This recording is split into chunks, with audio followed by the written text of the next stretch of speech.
காண்பது ரொம்ப சந்தோஷம். உங்கள் கூட இருப்பது ரொம்ப சந்தோஷம். என் வாழ்க்கையில் இத்தனை ஆண்டு கால ஊழியத்தில் உங்களை மாதிரி உற்சாகமானவர்களை நான் கண்டதே இல்லை.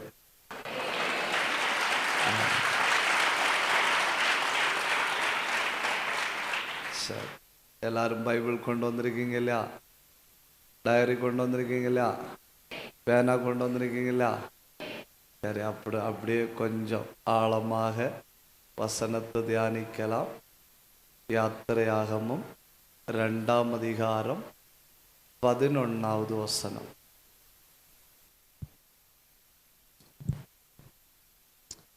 மோசே பெரியவனான காலத்தில். அவ்வளோதான் ஒரு தடவை வாசிங்க.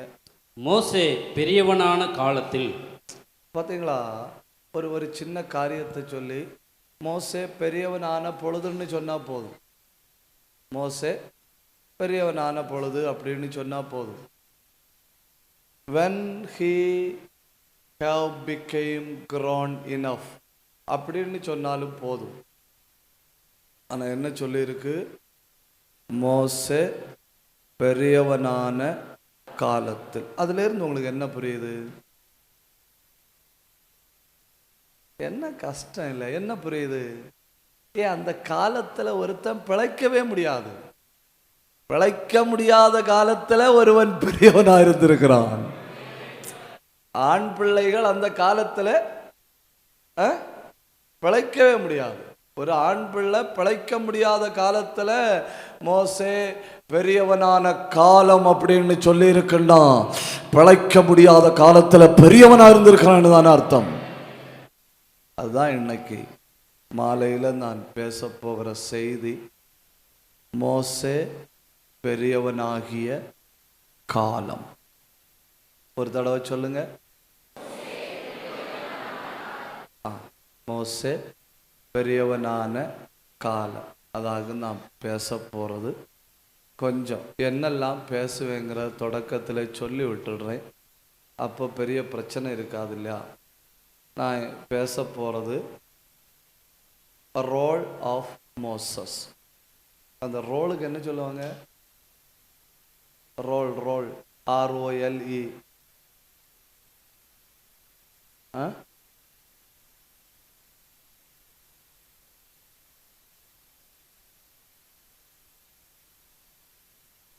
பங்களிப்பு. நீங்களா சொன்னீர்கள்? ஆமாம், காட் பிளஸ் யூ. கூட்டம் முடிஞ்சு ஒரு சேக்கன்னு தருவேன். அப்போ நான் பேச போகிறது மோசேயின் பங்களிப்புண்டான பகுதிகள். மோசேயின் பங்களிப்புண்டான பகுதிகள். அடுத்து பேச போகிறது அந்த காலத்தில் செயல்பட்ட ஆவிகள். அந்த காலத்தில் செயல்பட்ட ஆவிகள். அடுத்து பேச போகிறது மோசே பெரியவனான காலத்தின் முக்கியத்துவம். இவ்வளவு பேசுவேன. இவ்வளவு பேசி நாம் ஜபிக்கலாம். முதல்ல இந்த செய்தியில் ஒரு 5 நோக்கம் உண்டு. அந்த 5 நோக்கத்தை சொல்கிறேன். சொல்லிட்டு நம்ம செய்திக்குள்ளே போகலாம். இந்த செய்தியின் 1வது நோக்கம், சவாலான காலத்தில் சந்தோஷமாய் வாழணும். சவாலான காலத்தில் சந்தோஷமாய் வாழணும். ஒரு நோய் வந்ததா, அந்த நோய்க்கு நடுவில் சந்தோஷமாக வாழணும். எல்லாரும் நல்லா இருக்கணும், கர்த்தர் என்ன மட்டும் நோயாக்கிட்டார்னு புலம்பி தீர்க்கப்படாது. அதுக்கு நடுவில் என்ஜாய் பண்ணி வாழணும். சவாலான காலத்தில் சந்தோஷமாய் வாழணும். 1. 2, எல்லா காலத்திலையும் கர்த்தரை பிடித்து கொள்ளணும். காலம் எப்பவும் ஒன்று மாதிரி இருக்காது. காலங்கள் என்ன செஞ்சுட்டே இருக்கும்? மாறிட்டே இருக்கும். ஒரு பாட்டு பாடினா போதும் நமக்கு ஆறுதல் வருகிற ஒரு காலமும் இருக்கும். 1000 பாட்டு கேட்டாலும் ஆறுதல் அடையாத காலமும் இருக்கும். அந்த எல்லா காலத்திலையும் யாரை பிடிச்சுக்கிடணும்? கர்த்தரை பிடிச்சுக்கிடணும். 3, காலநிலை உங்களை மாற்றாதபடி பார்க்கணும். நாங்கள் போய் வாழ்ந்தேன் பாஸ்டர், அங்கே யாரும் ஜெபிக்கிறதில்ல, அதனால நானும் ஜெபிக்கிறதில்ல, அப்படி இருக்கக்கூடாது. காலநிலை நம்மை மாற்றக்கூடாது.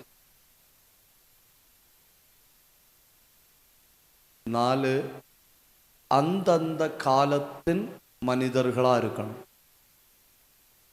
அந்தந்த காலத்தின் மனிதர்களாக இருக்கணும். ஒரு காலத்துக்கு மோசே, ஒரு காலத்துக்கு யோவான், ஒரு காலத்துக்கு பவுல், இந்த காலத்துக்கு நம்ம தான். இல்லை, அந்த எழுதுகிற உற்சாகத்தில் அல்லேலியா சொல்லல, எனக்கு புரியுது.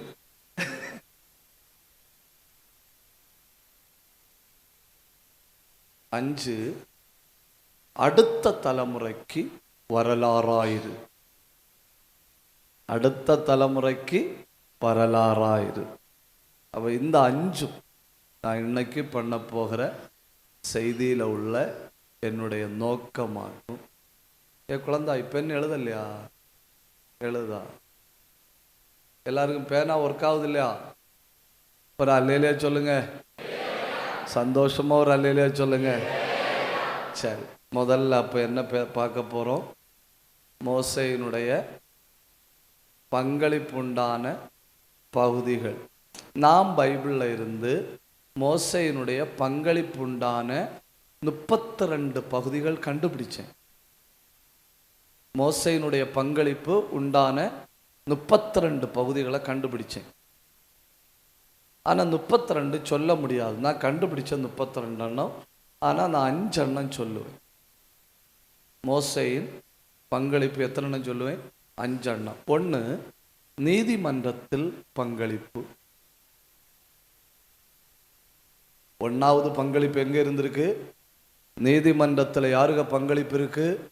மோசேக்கு பங்களிப்பு. ஜெபிக்கிறவர்கள் தயவு செஞ்சு புரிஞ்சுக்கிடணும், முழங்கால் நிற்கிறவனின் தலையீடு எல்லா இடத்துலையும் இருக்கும். உங்கள்கிட்ட போய் சொன்னேன் பார்த்தீங்களா? தப்பு என் பக்கத்தில் தான். முழங்கால நிற்கிறவனின் தலையீடு எல்லா பக்கத்திலும் இருக்கும். சரி, கரெக்ட் வசனம். அந்த வசனம் மட்டும்தான் சொல்லுவேன். கீழே மேலே உள்ள வசனங்களை ஒருவேளை வாசிச்சா நமக்கு நேரம் போய்விடும். அதனால் அந்த வசனத்தை மட்டும்தான் சொல்லுவேன். அப்போஸ்தலர் 7:24.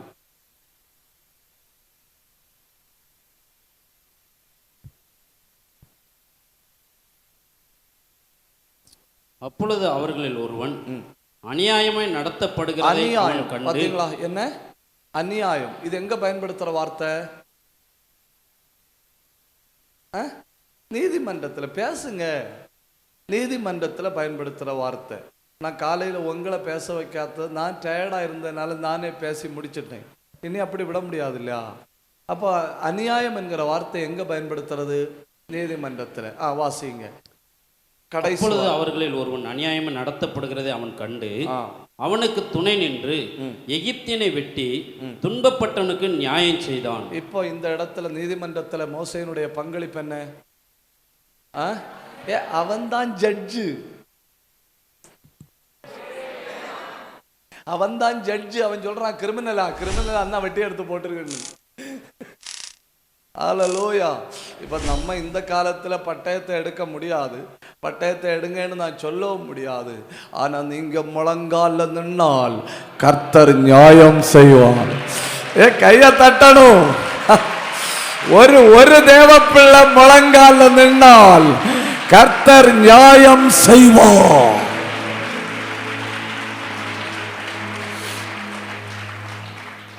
இப்போ நீதிமன்றத்தில் யாரோட பங்களிப்பு இருக்கு? மோசையோட பங்களிப்பு இருக்கு. அடுத்து மோசையினுடைய பங்களிப்பு எங்க இருக்குன்னு பாருங்க. கல்லூரியா? ஸ்கூலு கல்லூரி, பள்ளிக்கூடத்தில் மோசையின் பங்களிப்பு இருக்கு. உபாகமம் 4ஆம் அதிகாரம் 1வது வசனம். உபாகமம் 4:1. இஸ்ரவேலரே, நீங்கள் பிழைத்திருக்கும்படிக்கும் உங்கள் பிதாக்களின் தேவனாகிய கர்த்தர் உங்களுக்கு கொடுக்கிற தேசத்தில் நீங்கள் பிரவேசித்து அதை சுதந்திரித்துக் கொள்ளும்படிக்கும் நீங்கள் கைக்கொள்வதற்கு நான் உங்களுக்கு போதிக்கிற கட்டளைகளையும் நியாயங்களையும். நான் உங்களுக்கு போதிக்கிற வேலை யாரோட வேலை? டீச்சரோட வேலை. ஜட்ஜு இப்போ மெதுவா பேசுங்க, சாத்தான் கேட்டு போறான். இது ஒன்றும் நம்ம அறியணும்னு சாத்தான் விரும்பவே மாட்டான். நம்ம மோசையை பற்றி என்ன அறியணும்னு சாத்தான் விரும்புவான் தெரியுமா? வெள்ளத்தில் 2 தூக்கிச்சுன்னு கடல்ல ஒன்று போட்டணும், அவ்வளவுதான் அறியணும்னு சாத்தான் விரும்புவான். அதுக்கு மேலே அறியணும்னு விரும்ப மாட்டான். ஜபிக்கிறவனின் தலையீடு நீதிமன்றத்தில் இருக்கு, ஜபிக்கிறவனின் தலையீடு பள்ளிக்கூடத்தில் இருக்கு. பள்ளிக்கூடத்தில் மோசே யாரு? ஆசிரியர், டீச்சர். 2 சொன்னேன் இல்லையா? 3 நீதி உபாகமம் 18ஆம் அதிகாரம் 15வது வசனம். சபையில மோசே யாருன்னு பாருங்க. உன் தேவனாகிய கர்த்தர் என்னை போல ஒரு தீர்க்கதரிசியை, என்ன போல ஒரு அப்போ சபையில மோசே யாரு? தீர்க்கதரிசி. சொல்லுங்க, ஜட்ஜ். மெதுவா பேசுங்க. Judge, teacher, prophet. நீதிபதி,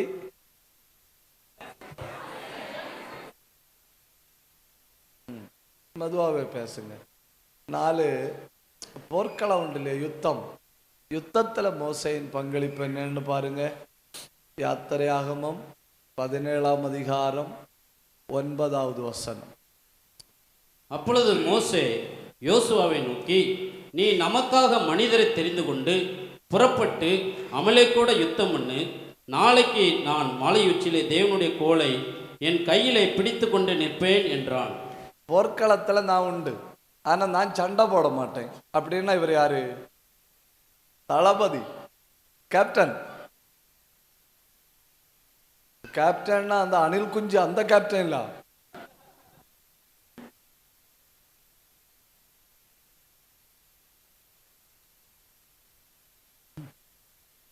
என்ன தளபதி?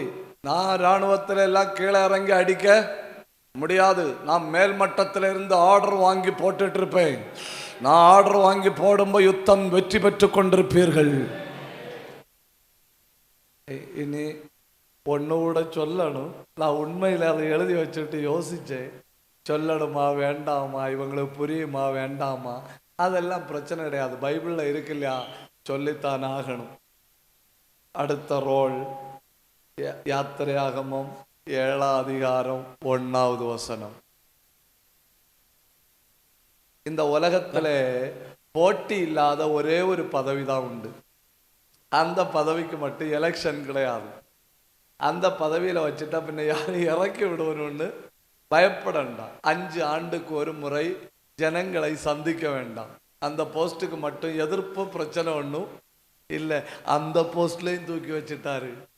யாத்திரையாகமம் 7:1. கர்த்தர் மோசையை நோக்கி, பார், உன்னை நான் பார்வோனுக்கு தேவனாக்கினேன். அவ்வளவுதான். என்ன பொறாமையா இருக்குல்ல? ஒருத்தனை உயர்த்தலாம், இப்படியெல்லாம் உயர்த்தப்படாது. சொல்லுங்க. நீதிபதி.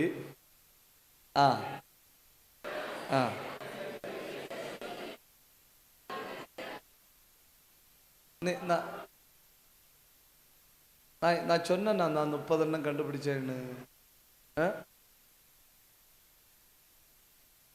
கண்டுபிடிச்சேன்னு சொன்னேனா?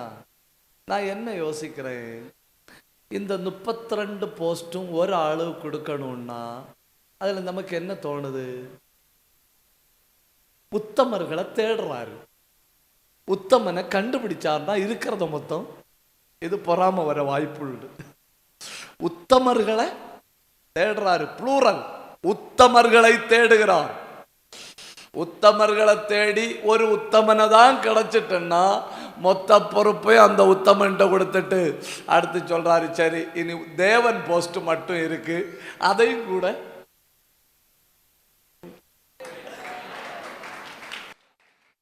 என்ன போஸ்ட்? கடவுள் போஸ்ட் மட்டும் இருக்கு. கொஞ்ச காலத்துக்கு நீ ஒண்ணு பண்ணு, பார்வோனுக்கு கடவுளாயிருன்னு. இதுல ஒரு பொறுப்பு தந்தா உண்மையா செய்வேன்னு நீங்க சொன்னா இப்போ அபிஷேகம் பண்ணுகிறார்.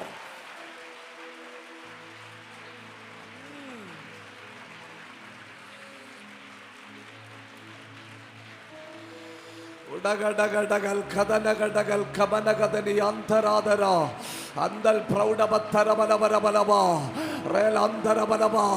உங்க நடுவில் இருந்து நீதிபதிகள், உங்க நடுவில் இருந்து தீர்க்கதரிசிகள், உங்க நடுவில் இருந்து ராணுவ தளபதிகள், உங்க நடுவில் இருந்து ஆசிரியர்கள் அபிஷேகம் பண்றாரு, அபிஷேகம் பண்றாரு. இது ஒரு அபிஷேகம், இது ஒரு அபிஷேகம், இது ஒரு அபிஷேகம். கையை தட்டி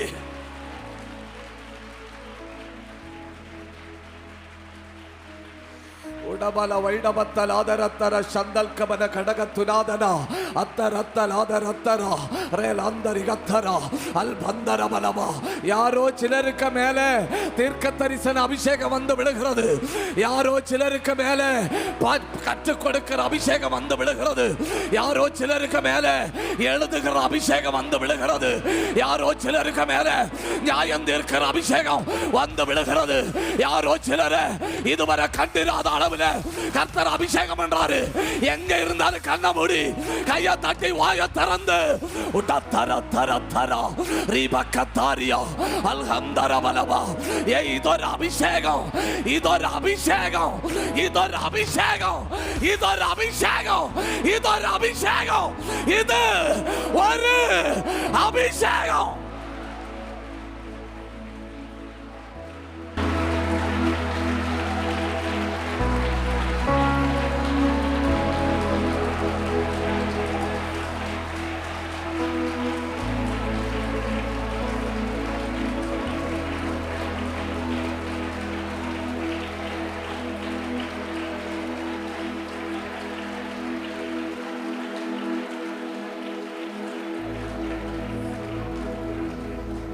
இன்னைக்கு மாலையிலேயும் நம்மில் உத்தமர்களை ஆண்டவர் தேடுகிறார்.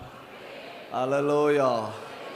ஒருவனை கர்த்தர் கையில உத்தமனா கிடைச்சிட்டு சொன்னா தம்முடைய இருதயத்தில் உள்ள எல்லாவற்றையும் அவன் கையில கொடுக்க என் ஆண்டவர் உண்மை உள்ளவராயிருக்கிறார். சரி, இனி அடுத்து என்ன பேசுவேன்னு சொன்னேன். ஏன் மேடம், உங்கள் பேனா அங்கு பயணம் போய்விட்டது.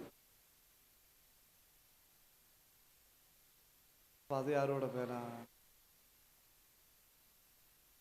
எழுதாம எல்லாம் இருக்க முடியாது, எழுதி காட்டிட்டு தான் வீட்டுக்கு போகணும். எக்ஸ்ட்ரா பேன் வச்சிருக்கீங்களோ? ஆமே. ஒரு அல்லையில நல்லா சொல்லுங்க. அடுத்து என்ன பேசுவேன்னு சொன்னேன்?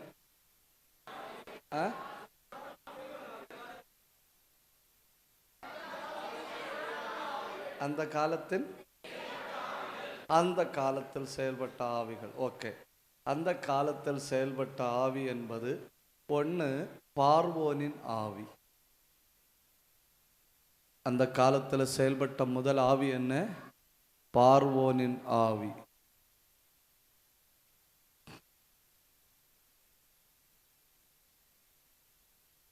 பார்வோனின் ஆவியினுடைய ஒரு 5 முக்கியத்துவங்களை சொல்லுவேன்னு நீங்கள் எழுதிக்கிடணும். பார்வோனின் ஆவியினுடைய 5 முக்கியத்துவங்கள். ஒன்று, உள்பிளவை உண்டாக்கும் ஆவி. உள்பிளவை உண்டாக்கும் ஆவி.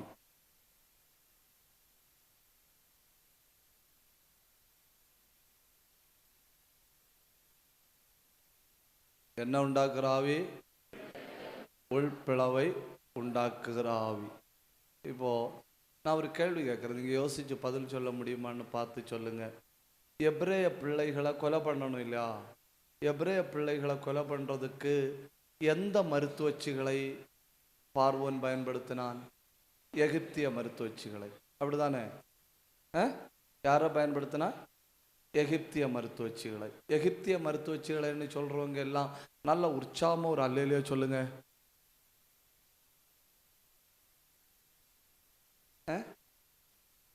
யார? யாத்திரையாகமோ 1:15. அதுவுமன்றி எகிப்தின் ராஜா சிப்பிரால் பூவால் என்னும் பேருடைய எபிரேய மருத்துவச்சிகளோடு பேசி. யாரு? அதாவது கொல்ல வேண்டியது யாரு? எபிரேய பிள்ளைகளை. கொல்ல வேண்டியது யாரு? எபிரேய பிள்ளைகளை. அப்படின்னா இவன் எந்த மருத்துவச்சிகளை பயன்படுத்தி இருக்கணும்? எகிப்திய மருத்துவச்சிகளை பயன்படுத்தி இருக்கணும். எகிப்திய மருத்துவச்சிகளை பயன்படுத்தினா ஈஸியாக பிள்ளைகளை என்ன பண்ணலாம்? கொன்று விடலாம். அப்படி ஆண் பிள்ளைகளை கொல்றதுக்கு எகிப்திய மருத்துவச்சிகளை பயன்படுத்த வேண்டிய வழி இருக்கும்போ இவன் ஏன் எபிரேய மருத்துவச்சிகளை பயன்படுத்தினான்? ஏன் பயன்படுத்தினான்னா, எபிரேய மருத்துவச்சிகள் எபிரேய பிள்ளைகளை கொல்லும்போ எபிரேயர்களுக்குள்ள என்ன வரும்? உள்பிரிவினை வரும். சில நேரம் நமக்கு வெளியே ஒரு ஆள்கிட்ட போய் இயேசு நல்லவர்னு சொல்லக்கு நேரம் இல்லை. ஏன் நேரம் இல்லை? நமக்கு உள்ள பிரச்சனை தீர்க்கக்கே 24 மணி நேரம் போதல்ல. நமக்கு நம்ம பிரச்சனைய தொடங்கும்போ சூரியன் உதிக்குது, நம்ம பிரச்சனை முடியும்போ சூரியன் அஸ்தமிக்குது. அதுக்குள்ள நமக்கு வெளியே யோசிக்க நேரம் இல்லாதபடி சத்துரு நம்மளை உள்ளுக்குள்ள அவ்வளவு தலைவலியை கொண்டு வச்சிருக்கிறான். உள்ளுக்குள்ள தலைவலி இருக்கிறதுனால வெளியே உள்ள ஆட்களுக்கு தலைவலியை பற்றி யோசிக்க நமக்கு நேரம் இல்லை. எப்பவுமே பார்வோனின் ஆவி வெளியே இருந்து ஒருத்தனை கொண்டு வந்து உள்ள அடிக்காது. வேற ஆட்கள்கிட்ட சொன்னேன், உங்களுக்கு கிடையாது. எப்பவுமே பார்வோனின் ஆவி உங்க வீட்டை அடிக்க வெளியே இருந்து ஒரு ஆளை கொண்டு வராது. வெளியே இருந்து ஒரு ஆளை கொண்டு வந்து உங்க வீட்டை அழிக்கிறது எளிது அப்படின்னு அவனுக்கு தெரியும். எளிதுன்னு தெரிஞ்சாலும் வெளியே இருந்து ஒரு ஆளை கொண்டு வர மாட்டான். உள்ளுக்குள்ள என்ன செய்வான்? உள்ளுக்குள்ளே பிரிவினை ஏற்படுத்துவான்.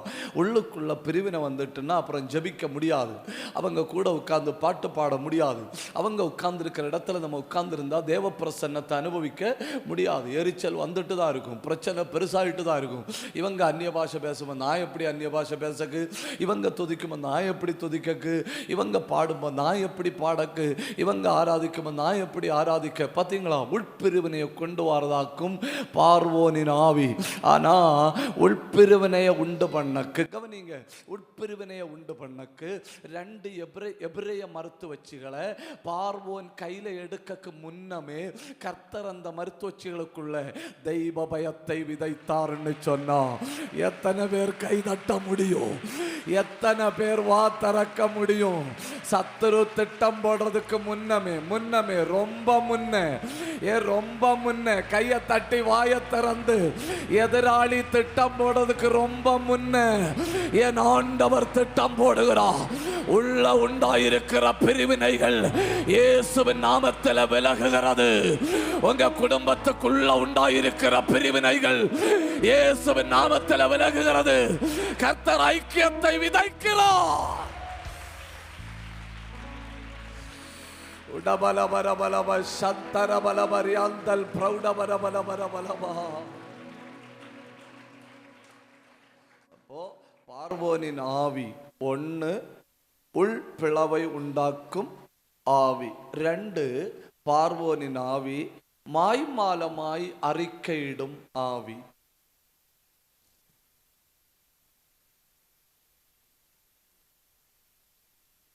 எப்படி? மாய்மாலமாய் அறிக்கையிடும் ஆவி. யாத்திரையாகமம் 9:27. அப்பொழுது பார்வோன் மோசேயையும் ஆரோனையும் அழைப்பித்து, நான் இந்த முறை பாவம் செய்தேன், கர்த்தர் நீதியுள்ளவர், நானும் என் சனமும் துன்மார்க்கர். இந்த முறை பாவம் செய்தேன். 10:16. வெட்டுக்கிளையில் எகிப்து தேசம் எங்கும் பரம்பி எகிப்தின் எல்லையில் எங்கும் மிகவும் ஏராளமாய் இறங்கிற்று. அப்படிப்பட்ட வெட்டுக்கிளைகள் அதற்கு முன் இருந்ததுமில்லை, அதற்கு பின் இருப்பதும் இல்லை. அப்பொழுது பார்வோன் மோசேயையும் ஆரோனையும் தீவிரமாய் அழைப்பித்து, உங்கள் தேவனாகிய கர்த்தருக்கும் உங்களுக்கும் விரோதமாய் பாவம் செய்தேன். ஏற்கனவே இந்த முறை பாவம் செய்தேன், இப்ப இந்த முறை மறுபடியும் பாவம் செய்தேன். அப்ப இவனுடைய அறிக்கையிடுதல் எல்லாம் எப்படி இருக்கு? மாய்மாலமா இருக்கு. திரும்ப திரும்ப கூப்பிட்டு சொல்றான், இந்த முறையும் தப்பு பண்ணேன், இந்த முறையும் தப்பு பண்ணேன். சரி, போன முறை தப்பு பண்ணிட்டு இந்த முறை வேற தப்பு பண்ணா பரவாயில்லை, அந்த தப்பை அறிக்கையிட்டு விட்டுட்டேன், இப்ப வேற தப்பு பண்ணேன்னா பரவாயில்லை. எந்த தப்பை அறிக்கையிட்டானோ அந்த தப்பை தான் மறுபடியும் பண்றான். அப்போ பார்வோனின் ஆவி ஒன்று உள்பிளவை உண்டாக்குகிற ஆவி, பார்வோனின் ஆவி 2 மாய்மாலமாய் அறிக்கையிடுகிற ஆவி, பார்வோனின் ஆவி 3 இருதய கடினத்தின் ஆவி.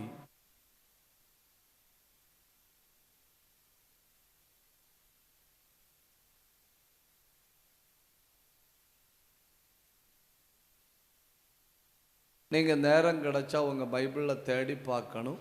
பார்வோனுடைய இருதயம் கடினப்பட்டதுன்னு சொல்லி அந்த யாத்திரையாகமம், உபாகமம், சங்கீதம், ரோமர் இத்தனை புஸ்தகத்தில் 20 தடவை சொல்லியிருக்கு. எத்தனை தடவை சொல்லியிருக்கு? 20 தடவை சொல்லியிருக்கு.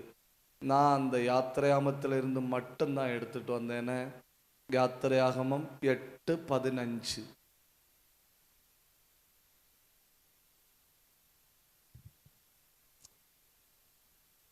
லெகு உண்டாயிற்றென்று பார்வோன் கண்டபோதோ தன் இருதயத்தை கடினப்படுத்தி 32.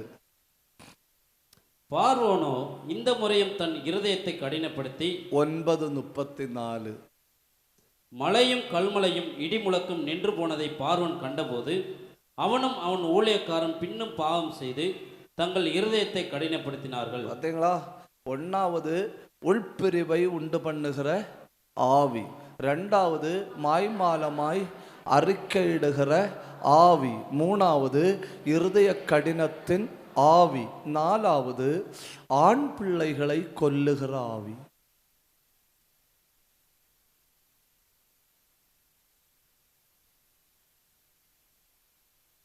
யாத்திரையாகமம் 1ஆம் அதிகாரம் 22வது வசனம்.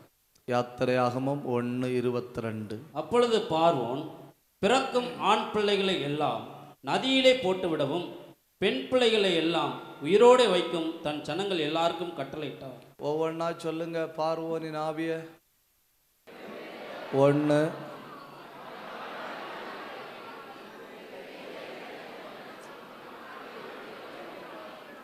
நீங்கள் இப்படி பேசினா எனக்கே புரியாமல் போகிறது. ஒன்றா சொல்லுங்க. 1 உள்பிரிவினை உண்டாக்குகிற ஆவி, மாய்மாலமாய் அறிக்கையிடுகிற ஆவி,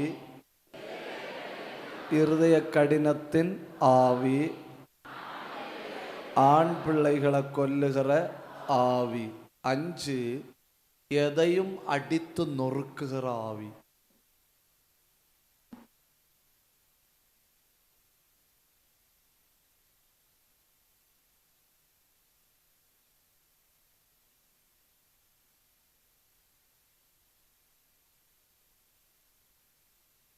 எதையும் அடித்து நொறுக்குகிற ஆவி. இந்த தீர்க்க தரிசிகள் எல்லாம் தீர்க்க தரிசனம் சொல்லும்போ அந்த தீர்க்க தரிசனத்தை ஜனங்கள் புரிந்து கொள்ள முடியாத அளவில் இருக்கு அப்படின்னா என்ன பண்ணுவாங்க தெரியுமா?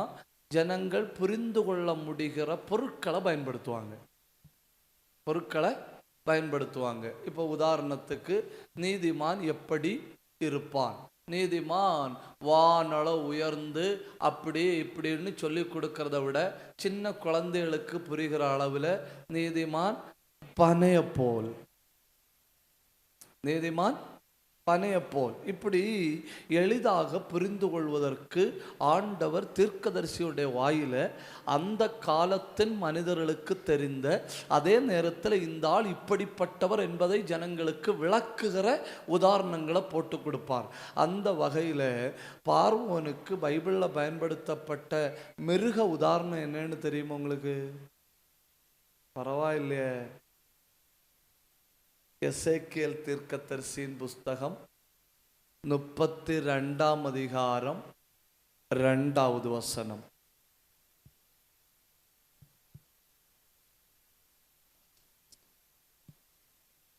மனுபுத்திரனே, நீ எகிப்தின் ராஜாவாகிய பார்வோனை குறித்து புலம்பி அவனோடு சொல்ல வேண்டியது என்னவென்றால், ஜாதிகளுக்குள்ளே நீ பால சிங்கம். என்ன சிங்கம்? யாத்திரையாகம எசேக்கியேல் 29 அதிகாரம் 3வது வசனம். கர்த்தராகிய ஆண்டவர் சொல்லுகிறார், எகிப்தின் ராஜாவாகிய பார்வோனே, நீ உன் நதிகளின் நடுவிலே படுத்துக்கொண்டு, என் நதி என்னுடையது, நான் அதை எனக்காக உண்டு பண்ணினேன் என்று சொல்லுகிற பெரிய முதலையே. பார்த்தீங்களா? கரையில இவன் யாரு? சிங்கம். தண்ணிக்குள்ள இவன் யாரு? முதலை. இது ரெண்டுக்குமே ஒரே கேரக்டர் என்ன? எதையும் அடிச்சு கிழித்து நொறுக்கி அடித்து புசிக்கிற குணம்தானே. அப்படின்னா கர்த்தர் ஜனங்களுக்கு தெளிவா சொல்லி கொடுக்கிறாரு, பார்வோன் இதுதான். நான் என்ன சொல்ல வாரேன், பார்வோனின் ஆவி செயல்பட்ட காலத்துல மோசே பெரியவனானான். தப்புதான் உங்கள்கிட்ட சொன்னது தப்புதான். ஹல்லேலூயா, ஹல்லேலூயா, ஹல்லேலூயா. உட்பிரிவினை உண்டு பண்ணுகிற ஆவிகள், மாய்மாலமாய் அறிக்கையிடுகிற ஆவிகள், இருதய கடினத்தின் ஆவிகள், ஆண் பிள்ளைய கொண்டு போடுகிற ஆவிகள், கையில கிடைச்ச எதையுமே துவம்சம் செய்து மிச்சம் மீதி வைக்காம அடிச்சு நொறுக்குகிற ஆவி தேசத்துல மொத்தம் செயல்பட்ட அந்த காலத்துல மோசையை பற்றி சொல்லி இருக்கு. மோசே பெரியவனானான். கையை தட்டணும், வாய திறக்கணும். ஒன்னு ஆண்டவர் நல்லா, ஏன் நல்லா உடா பதரதரதரதலா ரியாந்தாரா கத்தாரா பாபா உடா பாபா. நல்ல 2 நிமிஷம் அந்நிய பாஷை பேசுங்க. இந்த காலத்துல கர்த்தர் உன்னை பெரியவனாக்குகிறார்.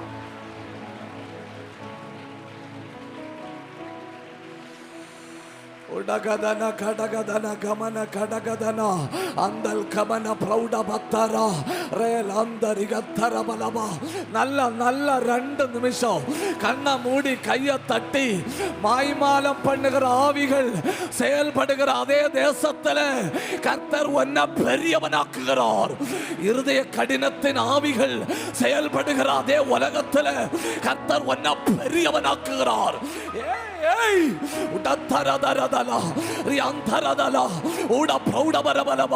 சிங்கமும் முதலையும் ஒருமிச்சு வேட்டையாடுகிற காலத்துல கர்த்தர் நம்மள கையை தட்டி பெற்றுக்கொள்ளுங்க, பெரியவர்களாக்குகிறார். உடபால வைடபத்தல் ஆதரத்தர சந்தல் கபரமா அல்பாந்தராதி அந்தரபலபரபலமா உடந்தல் பிரௌடபரபலபரபலமா.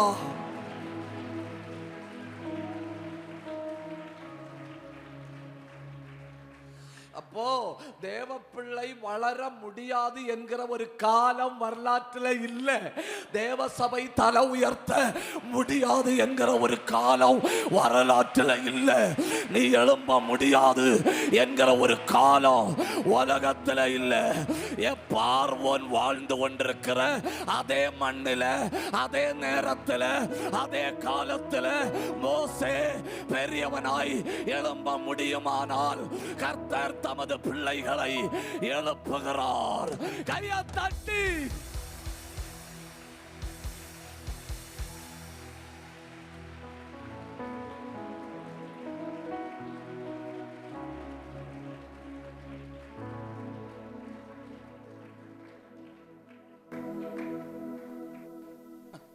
வசனங்களை ஆழமா வியாக்கியானம் பண்ண தொடங்கினா நான் வளர முடியாது என்கிற காலமே இல்லை, நான் ஜெபிக்க முடியாது என்கிற காலமே இல்லை, நான் தெய்வத்தை பின்பற்ற முடியாது என்கிற காலமே இல்லை. சபைக்கு மட்டும் அனுகூலமான காலமும் இல்லை, வளர்ச்சியை தடுக்க முடியவும் செய்யாது. அல்லேலூயா. சபை எல்லா காலத்திலும் வளரும், எல்லா மண்ணிலும் வளரும், எல்லா இடத்திலையும் வளரும்.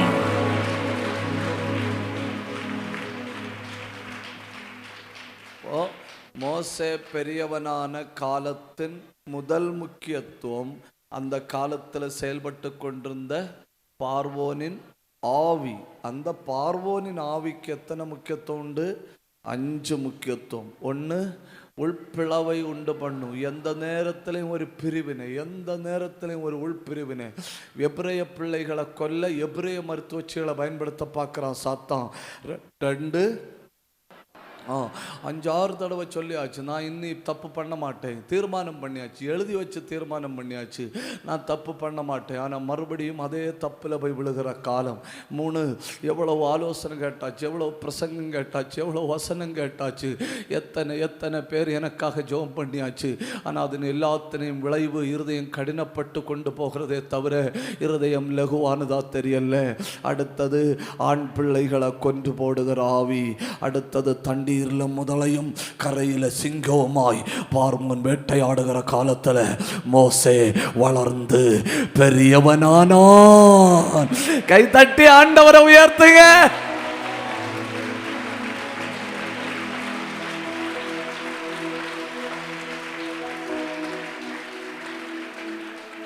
அப்போ மோசே பெரியவனான காலம் அப்படிங்கிறது பார்வோனின் ஆவி செயல்பட்ட காலம். 2வது மோசே பெரியவனான காலத்தினுடைய 2வது முக்கியத்துவம் என்னன்னு கேட்டா, நம்பி இருந்தோர், கவனிங்க, நம்பி இருந்தோர் வெளியே போட்டுவிட்ட காலம்.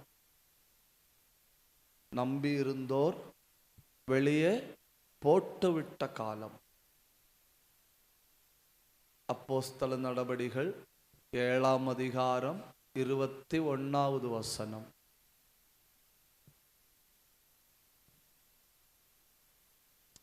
அவன் வெளியே போட்டுவிடப்பட்ட போது, பார்த்தீங்களா, அவன் வெளியே போட்டு விடப்பட்ட பொழுது. இந்த கிவ் அப்னு சொல்லுவோம். கிவ் அப்னா இதுக்கு மேலே என்னால் முடியல, நான் விட்டு தள்ளுறேன், இதுக்கு மேலே என்னால் முடியல, நான் விட்டு தள்ளுறேன். செல்ஃப் கான்ஃபிடன்ஸ் அப்படின்னு சொல்லி ஒன்று உண்டு. சுய தன்னம்பிக்கை. அந்த தன்னம்பிக்கை உடைகிறது வர விடமாட்டாங்க. உயிரே போனால் என்ன செய்ய மாட்டாங்க, விடமாட்டாங்க. என்னால் முடியும், என்னால் முடியும், இந்த பிள்ளையை வளர்த்த என்னால் முடியும், இந்த பிள்ளை என்னால் பாதுகாக்க முடியும், இந்த வேலை செய்ய என்னால் முடியும், இந்த குடும்பத்தை நடத்த என்னால் முடியும். அப்புறம் என்ன ஆகும்னா, பிரச்சனை பெருசாக பெருசாக தன்னம்பிக்கை குறையும். தன்னம்பிக்கை என்ன செய்யும், குறையும். தன்னம்பிக்கை மொத்தமாக குறைஞ்ச பிறகுதான் ஒரு முடிவெடுப்பாங்க, போட்டுடலாம். என்ன செய்யலாம், போட்டுடலாம். 3 மாசத்துல தன்னம்பிக்கை உடைந்து விட்டது. எத்தனை மாசத்துல? 3 மாசத்துல தன்னம்பிக்கை உடைந்து விட்டதா, வெளியே போட்டு விட்டார்கள். கவனிங்க, நீங்க வசனத்தை ஆழமா புரிஞ்சுக்கிடணும். சிலர் நம்மளை வெளியே போடும்போது சோத்திரம் சொல்லணும். வேற ஆட்களுக்கு சொன்னேன். சிலர் நம்மளை வெளியே போடும்போ சோத்திரம் சொல்லணும். ஏன்னா அவங்க வெளியே போடும்போதான் கர்த்தர் கையில் எடுக்கிறார்.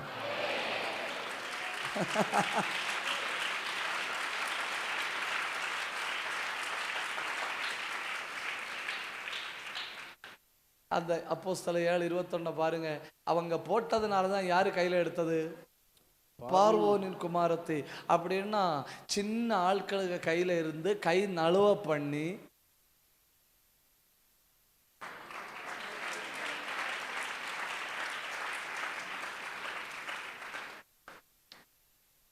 ஆமென்.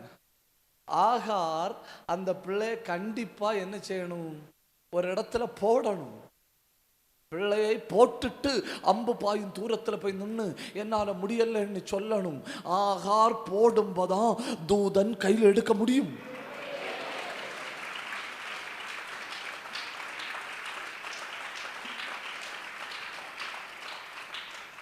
ஆமென்.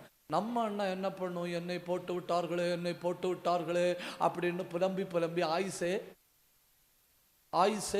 75 வருஷம் தாண்டி சாட்சி சொல்ல சொன்னாலும், கர்த்தர் சோதரம் உங்களுக்கு தெரியுமா பிரதர், தெரியாது சிஸ்டர், என்னை போட்டு விட்டார்கள். உன்னை போட்டிருக்கணும்.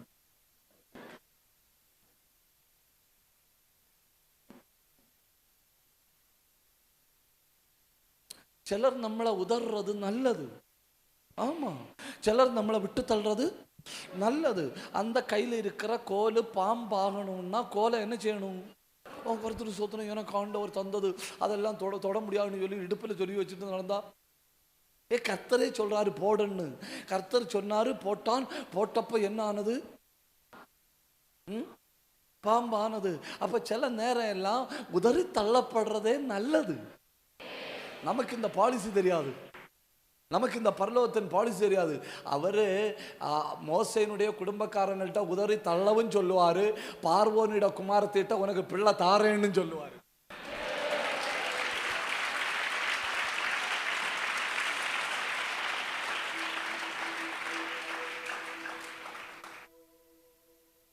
ஒரு தடவை பைபிள் காலேஜில் கிளாஸ் எடுத்து ஒரு தம்பி என்கிட்ட கேட்டுட்டான், பாஸ்டர் மோசே ஏன் வெளியே இறங்கி ஒருத்தனை கொலை பண்ணினான்? அது மோசேட்டு கேட்டிருக்க வேண்டிய கேள்வி.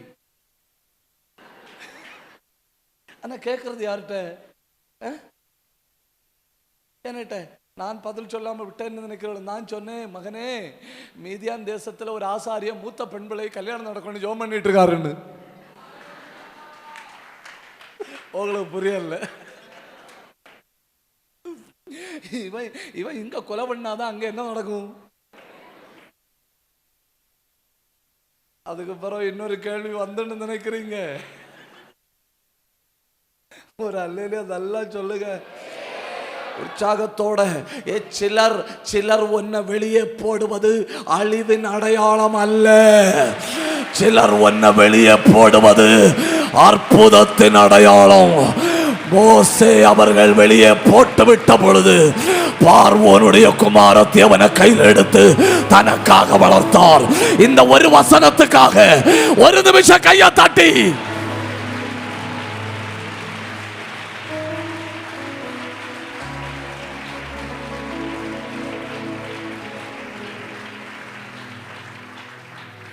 அப்போ எப்போ மோசே வளர்ந்து பெரியவனானான்?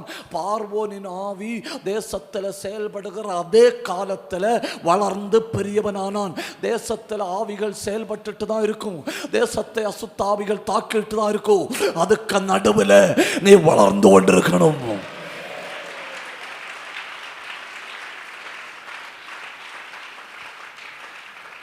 ஏக் அல்லேலூயா போலியே. எல்லாரும் ஹிந்தி இல்லையா? ஹிந்தி திணிப்புன்னு சொல்றாங்க. நான் நம்பல, ஆனா இங்க வந்தப்போ நம்புறேன். உற்சாகமா ஏக்க அல்லேலூயா போலியே. நம்மளை கேவலப்படுத்துறவங்களை குறை சொல்ல நமக்கு அனுமதி இல்லை. நம்மளை கெட்ட வார்த்தை பேசுறவங்களை குறை சொல்ல நமக்கு அனுமதி இல்லை. நம்மளை மிதித்தவங்களை குறை சொல்ல நமக்கு அனுமதி இல்லை. ஏன்னா கர்த்தர் சொன்னார் அவங்கள்ட்ட இவனை வெளியே போடுன்னு. அப்பதான் இன்னொரு இடத்துல கர்த்தர் கையில் எடுத்து நீ அறியாத உனக்கு எட்டாத சத்த போதல்ல, நீ அறியாத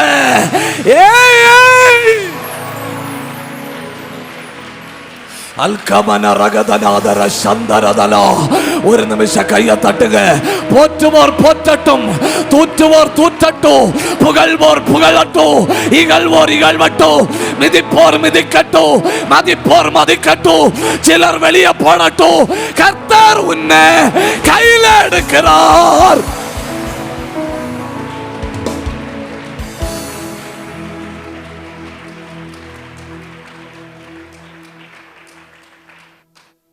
இப்போ யாராவது ஒரு ஆள் சொல்லுங்க, மோசே பெரியவனாய் வளர்ந்த காலம்.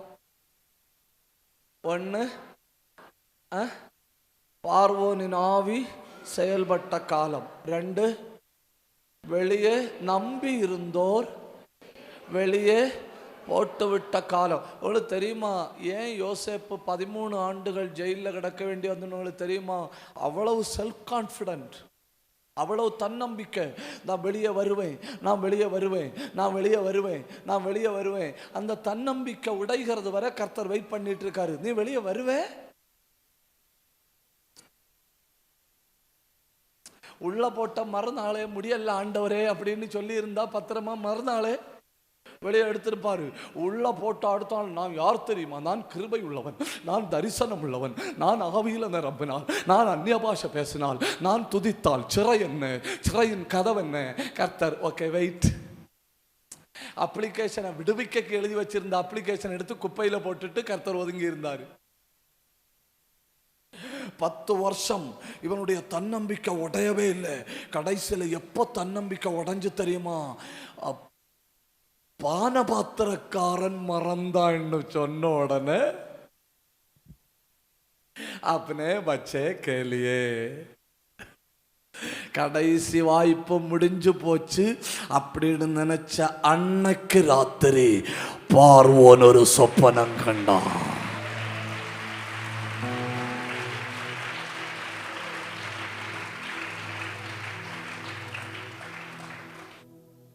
போட்டு விடக்கூடாது, அதுதான் உண்மை. போட்டு விடக்கூடாது.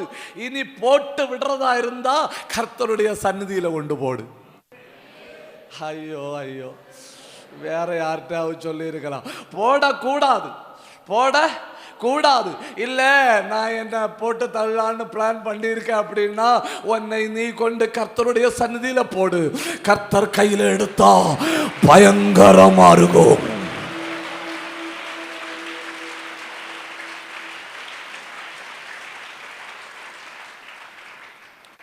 ரெண்டெண்ணம் சொன்னேன். ஒன்று, பார்வோனின் ஆவி செயல்பட்ட காலம்.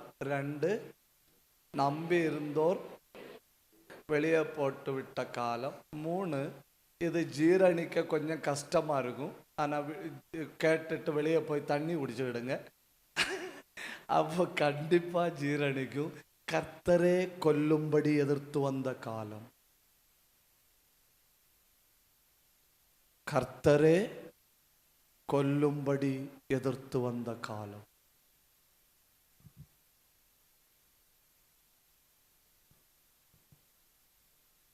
யாத்திரையாகமம் 4:24. வழியிலே தங்கும் இடத்தில் கர்த்தர் அவனுக்கு எதிர்பட்டு அவனை கொல்ல பார்த்தார்.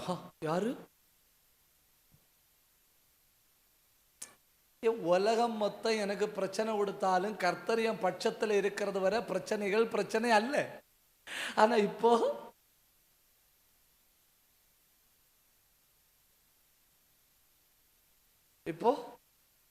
வழியில தங்கும் இடத்துல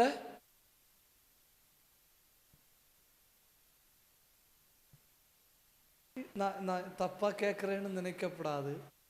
யோசிச்சுட்டு பதில் சொன்னா போதும். அப்படிப்பட்ட காலத்திலையும் பெரியவனாக முடியுமோ? இப்ப எனக்கு ஆப்போசிட்ல நிக்கிறது யாரு?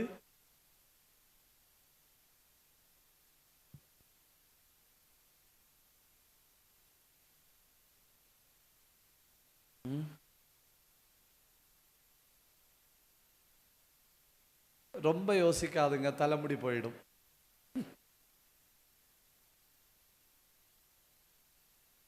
பார்வோன் எதிராளியா இருக்கா, அதெல்லாம் ஒரு மேட்டர் கிடையாது. உலகம் எனக்கு எதிராக இருக்கா, அதெல்லாம் ஒரு மேட்டர் கிடையாது. எகிப்து மொத்தம் எனக்கு எதிராக இருக்கு, அது மேட்டர் கிடையாது. சிங்கமும் முதலை என்னை விழுங்க பார்க்கிறது, அது மேட்டர் கிடையாது. ஏன் உனக்கு அது மேட்டர் கிடையாது? ஏன்னா கர்த்தரை நான் எப்பொழுதும் எனக்கு முன்பாக வைத்திருக்கிறேன். அவர் என் வலது பாரிசத்தில் இருக்கிறபடியால் நான் அசைக்கப்படுவது இல்லை அப்படின்னு சொல்லிட்டு எல்லா பிரச்சனைகளையும் சிம்பிளா தாண்டி ஓட முடியும். ஆனா இப்போ இங்க கொல்ல பார்த்ததே யாரு? கர்த்தர். கண்ணை மூடி கண்ணை திறக்கிறதுக்குள்ள சரியான இடத்துல தான் கல்யாணம் பண்ணியிருக்காங்க. சரியான ஆளை தான் கொலையும் பண்ணியிருக்காங்க. சரியான இடத்துல தான் கல்யாணம் பண்ணியிருக்காங்க. பின்னி அந்த உண்மையிலே செகண்ட் கொடுக்க வேண்டியது கேட்கலையா? கேட்குதா? ஒரு அல்லையிலே சொல்லுங்க. உண்மையிலே செகண்ட் கொடுக்க வேண்டியது யாருக்கு தெரியுமா? செகண்ட் கொடுக்க வேண்டியது இந்த சிப்போரால வளர்த்தினார் இல்லையா தகப்பன், அந்த தகப்பனுக்கு அது செகண்ட் கொடுக்க. அந்த தகப்பன் பிள்ளைகளுக்கு சொல்லி கொடுத்துப்பாரு, மக்களை எல்லா மருந்தும் தோற்று போச்சுன்னா கடைசியில் ஒரு மருந்து உண்டுன்னு. இதுவும் புரியலையே உங்களுக்கு? இந்த 18 அடவு உண்டுன்னு சொல்லணும் இல்லையா? 18 அடவு தெரியாதா?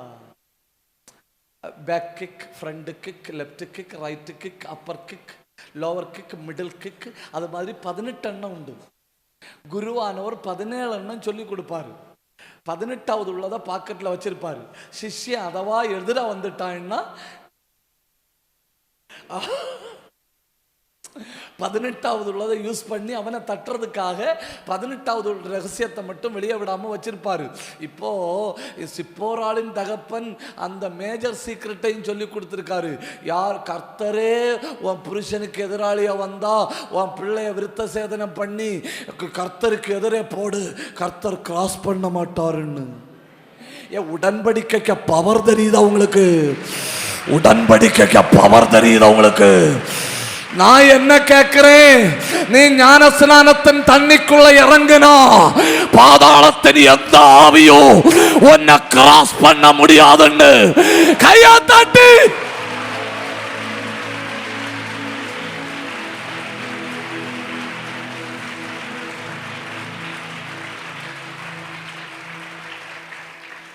இப்ப கொல்லாம போமாட்டேன்னு சொல்லி சாடி வந்த கர்த்தரே உடன்படிக்கையை தாண்டி வர முடியலன்னா ஞான ஸ்நானத்தை தாண்டி எந்த ஆவியும், அந்த வார்த்தை கொஞ்சம் ஸ்ட்ரிக்டா சொல்றேன், எந்த ஆவியும் ஒன்ன நெருங்க முடியாது.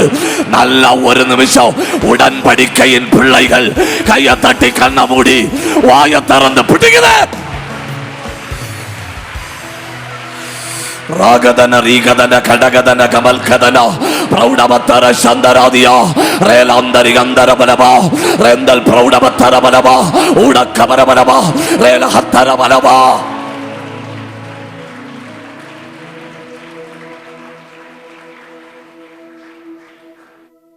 கர்த்தரே நொறுக்கினாலும் ஜெயிக்க முடியும்.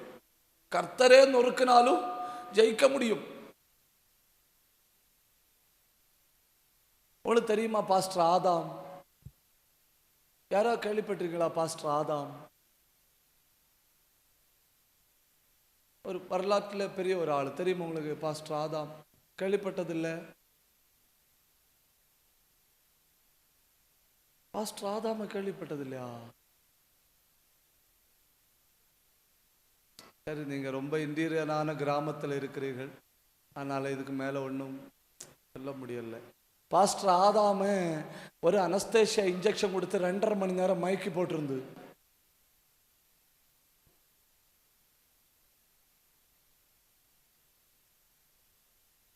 ஹை டோஸ் இன்ஜெக்ஷன் கொடுத்து மயக்கி போட்டிருந்து. என்ன நடக்குன்னு தெரியல.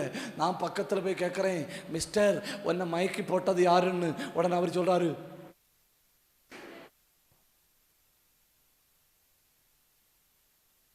கர்த்தர் அடிச்சாருன்னா ஒரு பெரிய அற்புதத்தை செய்ய போகிறோம்.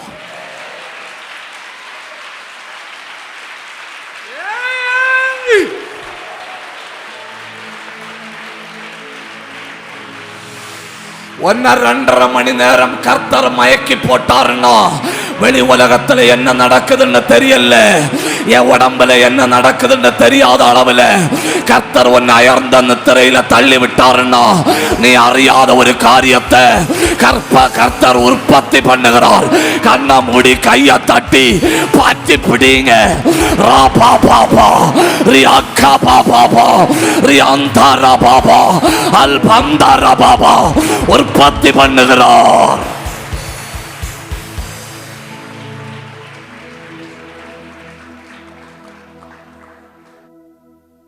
சும்மா உட்கார்ந்து பைபிள் வாசிக்கும் போது நான் அதெல்லாம் யோசிச்சு பார்ப்பேன். ஆப்ரேஷன் தேட்டர் ரூம் ஆக்கிட்டார் ஒரு ஏரியாவை. அந்த ஏரியாவில் ஒரு புழுவுக்கும் ஒரு ஈக்கும் பறப்பதற்கு அனுமதி இல்லை. ஏன்னா மேஜர் சர்ஜரி, ஒரு ரிப்பை ஓப்பன் பண்ண வேண்டியிருக்கு. மேஜர் சர்ஜரி பண்ற நேரத்தில் அந்த ஏரியாவை மொத்தம் ஃபென்ஸ் பண்ணிட்டாரு. எதை வச்சு ஃபென்ஸ் பண்ணார் தெரியுமா? தம்முடைய பிரசன்னத்தை வச்சு அந்த இடத்தை மொத்தம் பிடிச்சிட்டாரு.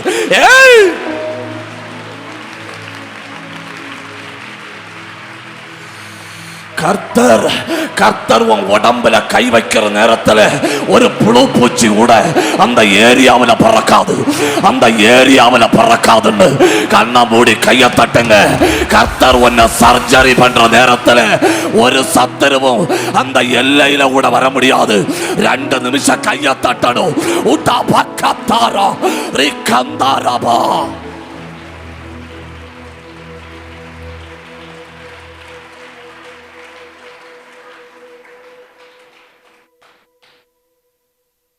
இன்ஃபெக்ஷனை உண்டாக்குற எந்த ஈக்கும் அந்த இடத்துல மட்டும் பறக்க அனுமதி இல்லை. அந்த கொஞ்ச நேரத்தில் எந்த புழுக்களுக்கும் அந்த இடத்துல அனுமதி இல்லை.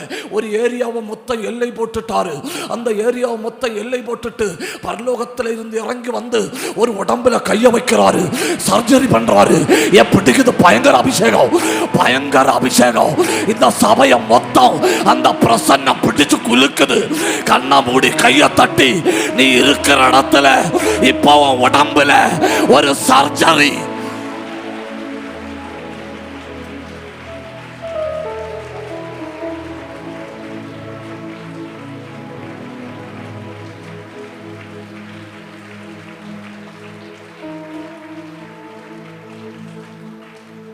ஆண்டவரே, கொஞ்ச நாள் எனக்கு என்ன நடந்துன்னு தெரியல, என்னை சுற்றி என்ன நடந்துன்னு தெரியல. என் வாழ்க்கை அதோட முடிஞ்சு போச்சுன்னு நினைச்சேன். நான் இனி திரும்ப வர முடியாத சிறைக்குள்ள தள்ளப்பட்டேன்னு நினைச்சேன். அப்படி நான் நினைச்சப்போ அவர் சர்ஜரி பண்ணிட்டு இருந்தாரு. ரிப்பு ஓப்பன் இல்லையா, அதனால கொஞ்சம் கூட வலி நான் அனுபவிக்கப்படாதுன்னு சொல்லி என்னை அடிச்சு அயர்ந்த திரையில தள்ளி விட்டார். புரிஞ்சவங்க மட்டும் கையை தட்டணும்.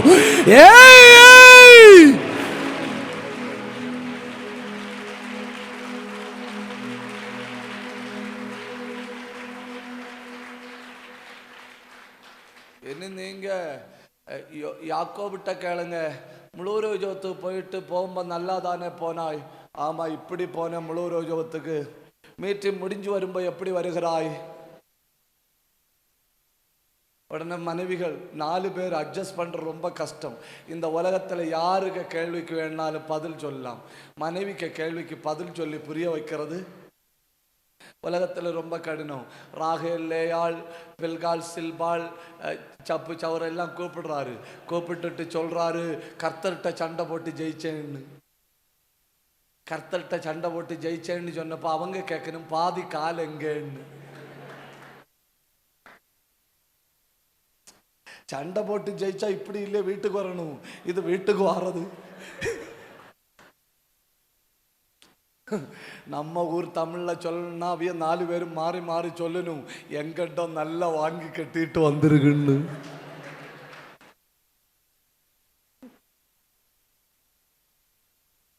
இனி சகரியா விட்ட கேளுங்க, வாட் இஸ் யுவர் ப்ராப்ளம்? சகரியா என்ன சொல்றாரு?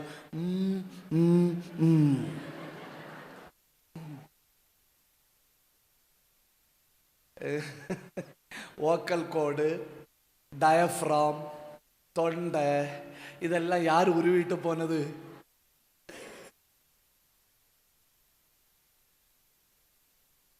அஞ்சு நிமிஷம் கர்த்தர் உங்களை எதிர்த்தாலும் கர்த்தர் உங்களுக்குள்ள பெரிய காரியத்தை எதிர்பார்க்கிறார்.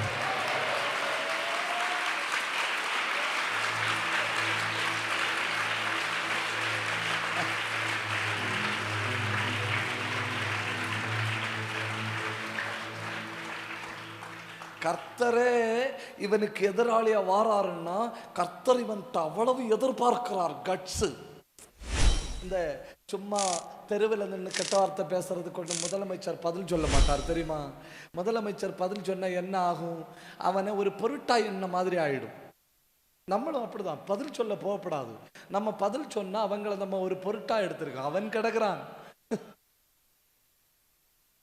அது மாதிரி கர்த்தர் சும்மா ஞா பிஞ்ச ஆட்கள்கிட்ட எதிர்க்க போனா கர்த்தருக்கு குவாலிட்டி இல்லையா கம்மியாகுது? எதிரிக்குன்னு ஒரு ஸ்டாண்டர்ட் உண்டு இல்லையா? நாளைக்கு இவன் கர்த்தரை எனக்கு எதிராக வந்தாருன்னு சொல்லும்போ இவனுக்கு இல்லையா ஸ்டாண்டர்டு கூடுது.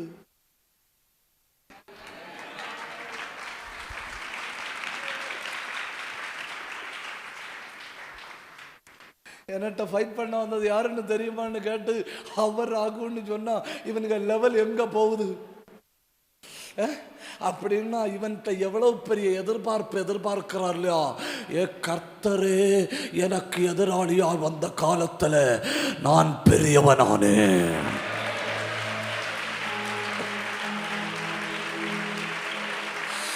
நல்ல 2 நிமிஷம் கையா தட்டுங்க.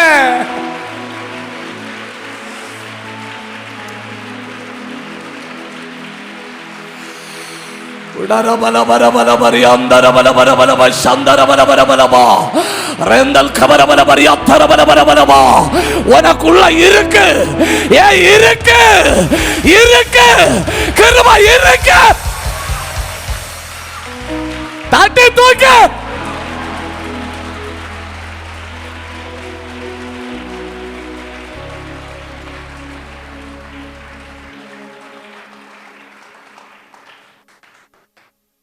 அப்போ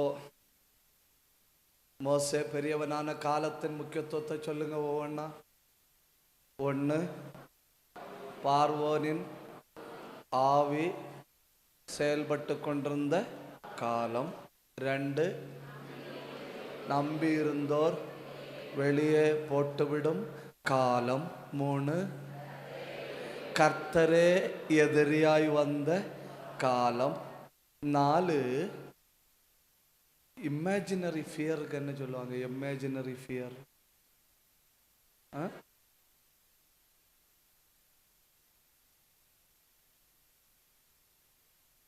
இந்த வசனத்தை வாசிச்சுட்டு சொல்லுங்க. யாத்திரையாகமம் 1:10.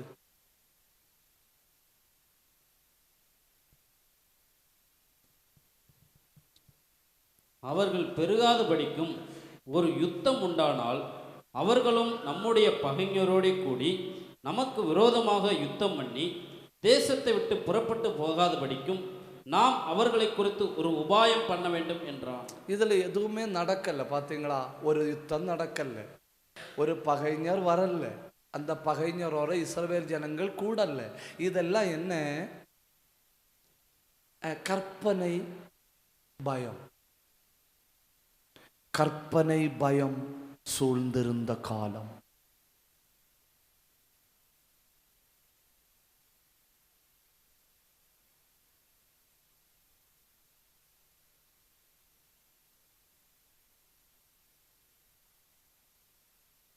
என்ன? கற்பனை பயம். உடம்புல எங்கேயாவது ஒரு சின்ன கட்டி இருக்கும், ஒரு குட்டி கட்டியா இருக்கும். அது ஆற்றால் ஒரு கொழுப்பு கட்டியா இருக்கும். டெய்லி அந்த கட்டியில உருட்டி பார்த்துட்டு, இனி கேன்சரா இருக்குமோ, இனி கேன்சரா இருந்தா எத்தனாவது ஸ்டேஜா இருக்கும், ஹாஸ்பிட்டல்ல போன என்ன பண்ணணும், எனக்கு ஏதாவது ஆச்சுன்னா வீட்டை பார்க்கறது யாரு? ஆமேனா? ஆமேனா? ஆமேனா? இல்லையா? அப்படி எதுவுமே நடக்கல, எதுவுமே நடக்கல. அதாவது இந்த கற்பனை பயம்தான் ஆபிரகாமை பிடிச்சிருந்தது. ஆபிரகாம் தன் மனைவிட்ட சொல்றாரு, I know that you are too beautiful. பொறாமையா இருக்கோ? நீ அழகானவள் என்று அறிவேன். ரசிக்கிறார் இல்லையா? 90 வயசு சாராளுக்கு. நீ அழகானவள் என்று அறிவேன். அந்த தேசத்துல போகும்போ என்னை கொன்று விட்டு, என்ன இமேஜினேஷன்ல, என்னை கொன்று விட்டு உன்னை உயிரோட வைப்பார்கள். அதே ஆவிதானே ஈசாக்கையும் பிடிக்குது. வாசிங்க ஆதியாகமம் 12:12.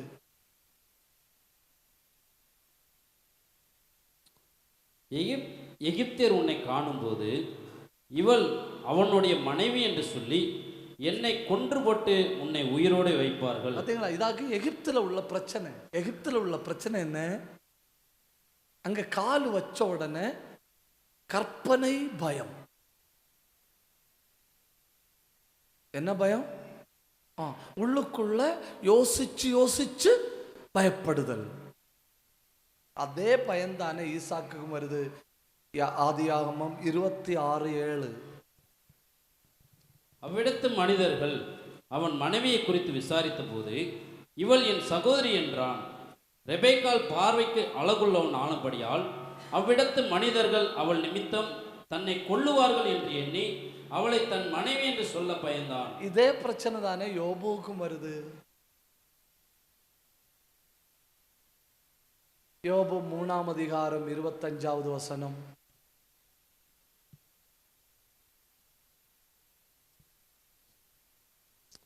நான் பயந்த காரியம் எனக்கு நேரிட்டது.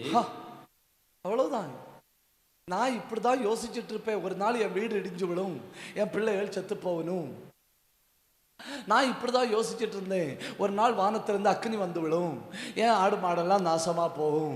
நான் இப்படிதான் யோசிச்சுட்டு இருந்தேன். ஒரு காற்று வரும், எல்லாத்தையும் தூக்கிட்டு போகும். நான் இப்படிதான் யோசிச்சுட்டு இருந்தேன். சபையர் வந்து விழுவார்கள். நான் இப்படிதான் யோசிச்சுட்டு இருந்தேன். கல்தேர் வந்து விழுவார்கள். நான் பயந்தது எனக்கு, நான் அஞ்சின காரியம் எனக்கு வந்தது. அப்போ சத்துரு ஒரு ஆளை அடிக்கணும்னு நினைச்சா முதல்ல இமேஜினேஷன்ல தானே அடிக்கிறான். அந்த இமேஜினேஷன்ல உள்ள பயம் மொத்தம் வேட்டையாடுறது எங்க? எகிப்துல. அதுக்கு நடுவில் மோசே பெரியவனானான். ஒரு நிமிஷம் நல்லா கையை தட்டணும், நல்லா கையை தட்டணும், நல்லா கையை தட்டணும். தேசம் முழுக்க ஒருவித பயம். கையை தட்டி. தேசம் முழுக்க ஒருவித பயம். வேட்டையாடுகிற பொழுது அத்தனை பேரையும் ஒருவித பயம் பிடிச்சு வச்சிருக்கிற பொழுது அதற்கு நடுவிலே மோசே பெரியவனானான். கையை தட்டி.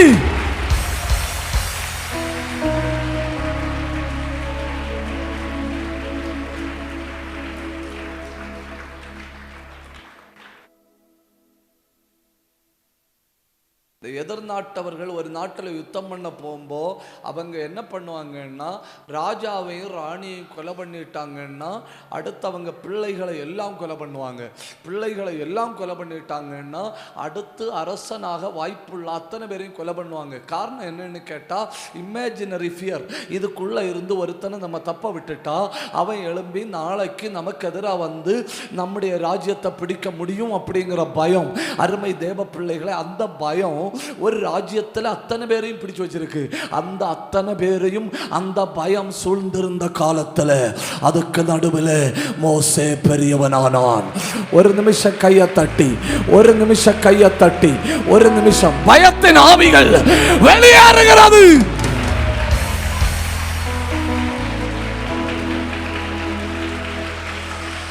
நல்ல வாயை திறந்து ஆண்டவரை மகிமைப்படுத்துங்க. நல்லா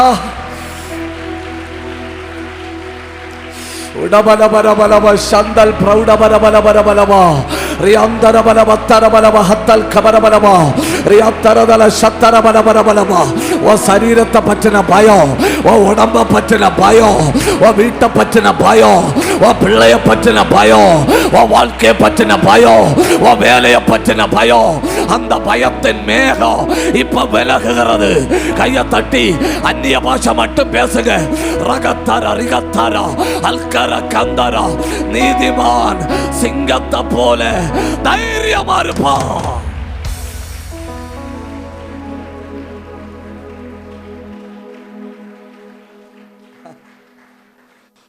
நான் அடுத்து பேசுவேன், தொடர்ச்சியா பேசுவேன். 2 லைன் பாடுவோமா? காலையில பாடின மாதிரி பாடுவோமா? இந்த பக்கம் ஆமேன் வருதான்னு பார்க்கட்டு, கேட்கட்டு கேள்விய பாடுவோமா? ஆனா ஒன்று மட்டும் தெரியும்,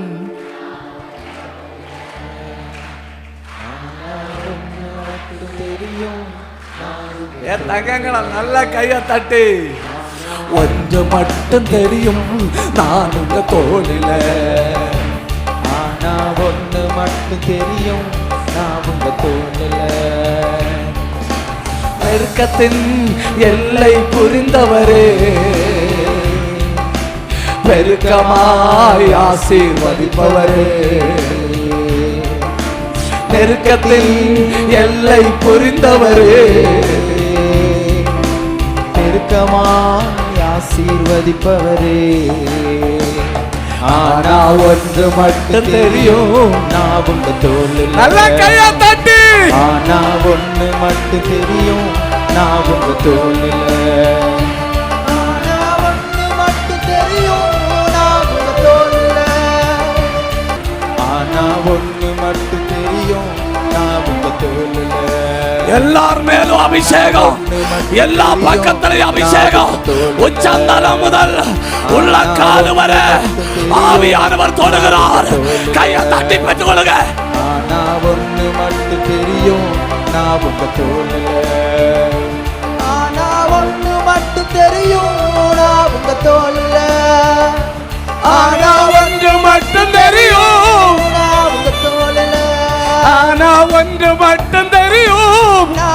தோளில. ஆனா ஒன்று மட்டும் தெரியும், நான் உங்க தோளில. ஆனா ஒன்று மட்டும் தெரியும், நான் உங்க தோளில. ஆனா ஒன்று மட்டும் தெரியும், நான் உங்க தோளில. கவலை வந்தாலும் கண்ணீர் விட தேவையில்லை. கவலை வந்தாலும் நான் கண்ணீர் விட தேவையில்லை. உடமாவதாக தெரியும், நான் உங்க தோளில. உடமாவதாக தெரியும், நான் உங்க தோளில. உடமாவதாக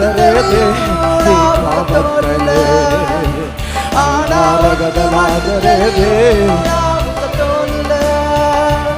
ஆனா ஒன்று மட்டும் தெரியும், நான் உங்க தோளுல. ஆனா ஒன்று மட்டும் தெரியும், நான் உங்க தோளுல. ஆனா ஒன்று மட்டும் தெரியும், நான் உங்க தோளுல. ஆனா ஒன்று மட்டும் தெரியும், நான் உங்க தோளுல. ஆனா ஒன்று மட்டும் தெரியும், நான் உங்க தோளுல.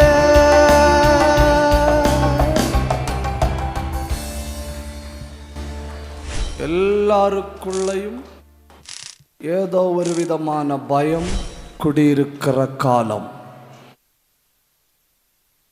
அரசியல் உலகத்தை உற்று பார்க்கிறவங்களுக்கு அதை பற்றின பயம் குடியிருக்கிற காலம்.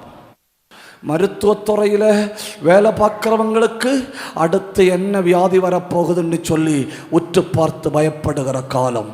விஞ்ஞான உலகம் பயப்படுகிற காலம். இத்தனை பயங்களுக்கு நடுவில் சபை பெரியவனான போது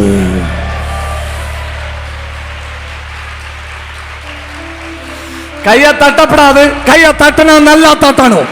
வாய திறக்கப்படாது. திறந்தா நல்லா திறக்கணும். கண்ணை போடுங்க. 3, 2, 1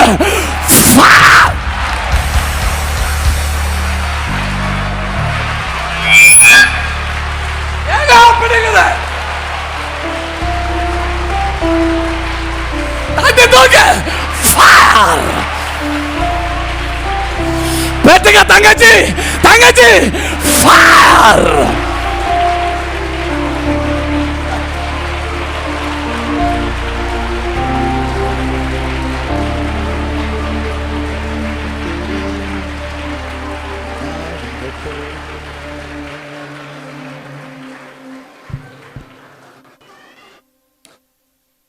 எத்தனை நான் சொன்னேன்? 1 பார்வோனின் ஆவி செயல்பட்ட காலம். 2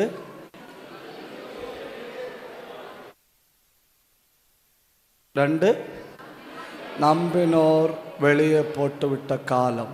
3 கர்த்தரே எதிரியாய் வந்த காலம். 4 கற்பனைக்குள்ள உண்டான பயம் தேசத்தை தாக்கின காலம்.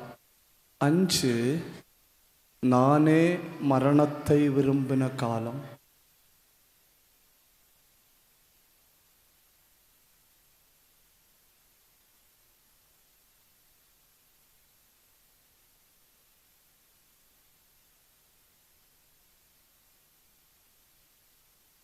எண்ணாகமம் 11:15.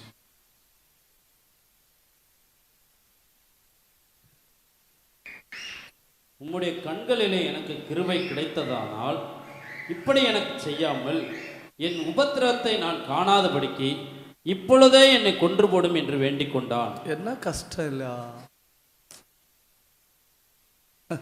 பரிசுத்தவான்கள் எல்லாம் சாவை விரும்புவாங்களான்னு நீங்க கேட்கலாம். கேள்வி நியாயமானதுதான், எல்லாம் தப்பு கிடையாது. யோபு சொல்றாரு, என்னை வச்சிருக்கிறதுக்கு என்ன நீர் கொல்லலாம். எலியா சொல்றாரு, என்னை வச்சிருக்கிறதுக்கு என்ன நீர் கொல்லலாம்.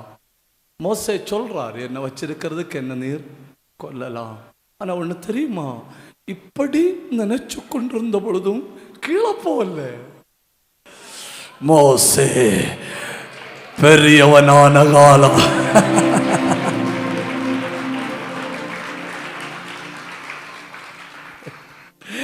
என்னை எடு ஆண்டவரேன்னு நீ அழுது புலம்பினாலும் உன்னை எடுக்க மாட்டார், உன்னை உயர்த்துவார்.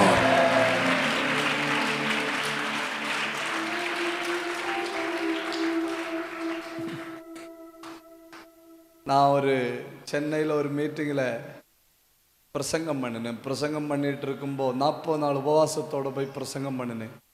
பிரசங்கத்தை முடித்தேன். பிரசங்கத்தை முடிச்சுட்டு அது ஒரு மாடி, நிறைய மாடி உள்ள ஒரு இடம். பிரசங்கத்தை முடிச்சுட்டு நான் வெளியே இறங்கினேன். வெளியே இறங்கின உடனே தலை சுற்றிச்சு. தலை சுற்றின உடனே நான் கீழே பார்த்தா கீழே ரோடு. ஒரு 4 மாடிக்கு மேலே நிற்கிறேன். தலை சுற்றுது, கீழே ரோடு. அதில் இருந்த கம்பியில் கரெக்டாக பிடிச்சுக்கிட்டேன். பிரசங்கியார் தலை சுற்றி விழுந்து சாவுன்னு சொல்லி பேப்பரில் வந்தால் நல்லா இருக்காது.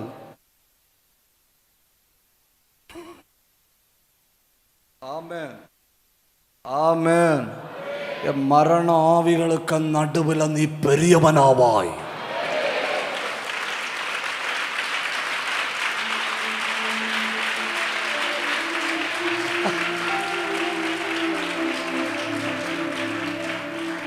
பாருங்க, நான் ஒவ்வொரு பாயிண்ட் இதில் இருந்தால் பேசுவேன்.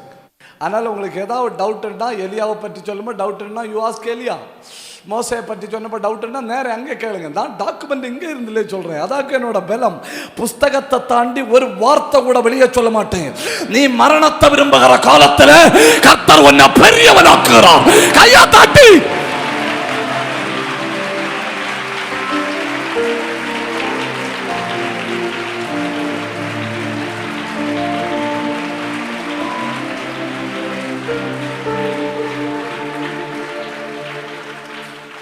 யோபு சொல்றாரு, ஆண்டவரே நான் சாகணும். உடனே கர்த்தர் சொல்றாரு, எபிசோடு 2.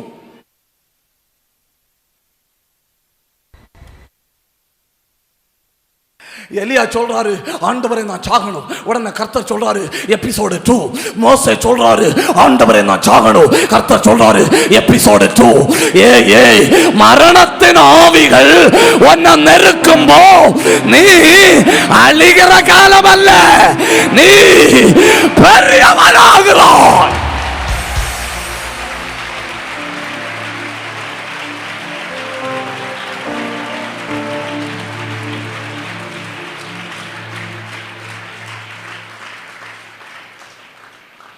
அப்படியெல்லாம் காய்ச்சலுக்கும் வயிற்று வலிக்கும் தலைவலிக்கும் விட்டு கொடுக்க வேண்டிய லைஃப் இல்ல இது. விருக்கமா பிடிச்சுக்கிடணும். கடைசி அடியில வர பூசணிக்காய் சதற மாதிரி சதறணும். அந்தகார வல்லமைகள் உனக்கு இருக்கு. அபிஷேகம்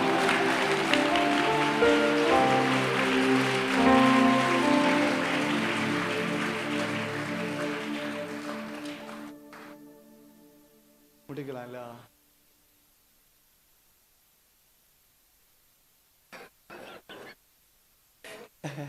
என் வெளியில் எல்லாரும் அறியணும் இல்லையா? என் தகப்பன் என்னை புளிஞ்செடுத்து விட்டார்.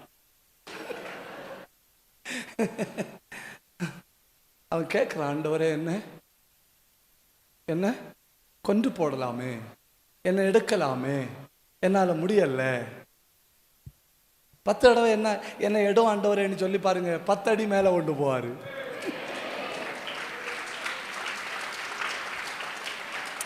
இந்த வந்து கும்மா உட்காந்து நல்லா கைதட்டி நல்ல ஆவியில நிரம்புன்னு இல்லையா? இவங்கள்ட்ட எல்லாம் கேட்டு பாருங்க. இவங்க எல்லாம் ஒரு காலத்துல மரணத்தை தேடி ஓடினவர்கள்.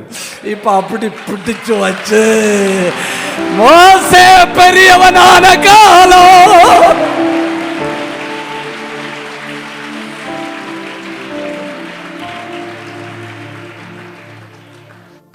எத்தனை சொன்னேன்? 5 6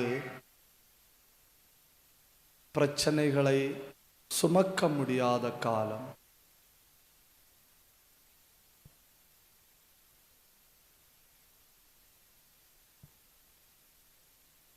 எண்ணாகமம்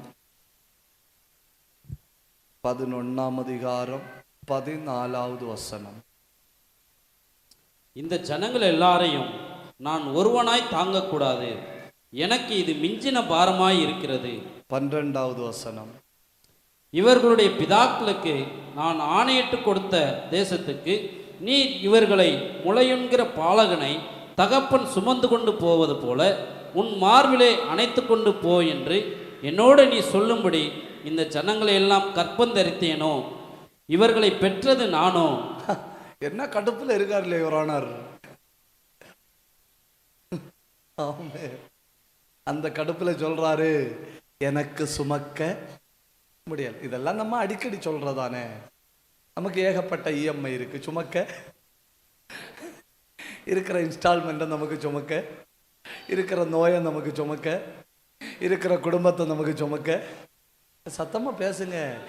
இருக்கிற பிரச்சனைகளை நமக்கு சுமக்க, இருக்கிற நெருக்கடிகளை நமக்கு சுமக்க முடியல. இதெல்லாம் சுமக்க முடியலன்னு புலம்பிட்டு இருக்கும்போவே என் பைபிள் சொல்லுது, மோசே பெரியவனான காலம்னு.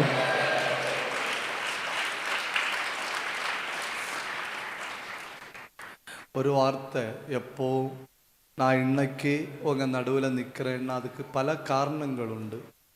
பல தேவ மனிதர்களின் ஜெபம், அதெல்லாம் தாண்டி ப்ராப்பர்லி சேனலைசிங் த ப்ராப்ளம். எனக்கு ஒரு பிரச்சனை வந்துன்னு வைங்க, நான் உடனே அந்த பிரச்சனையை சரியான திசைக்கு திருப்புவேன்.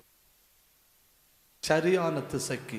இப்போது 5 மணி நேரம் ஜோம் பண்ணிகிட்டு இருக்கும்போது திடீர்னு ஒரு பிரச்சனை வந்துன்னா உடனே அந்த பிரச்சனையை பயன்படுத்தி, அந்த பிரச்சனை நம்மளை உடைக்கும் இல்லையா, அந்த பிரச்சனையை பயன்படுத்தி 5 7 2 அதிகாரம் வாசிச்சுட்டு இருந்தேன்னா அந்த பிரச்சனையை பயன்படுத்தி 2 5 ஆக்குவேன். அப்படி பிரச்சனைகளை சரியா திருப்பி திருப்பி திருப்பி திருப்பி, போராட்டங்களை சரியா திருப்பி திருப்பி திருப்பி, நெருக்கடிகளை சரியா திருப்பி திருப்பி திருப்பி.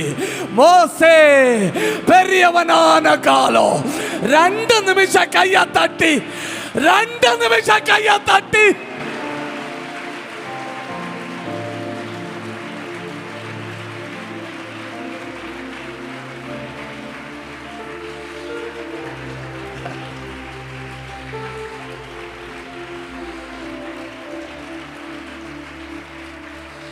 நல்ல நல்ல 2 லைன் பாடுவோமா?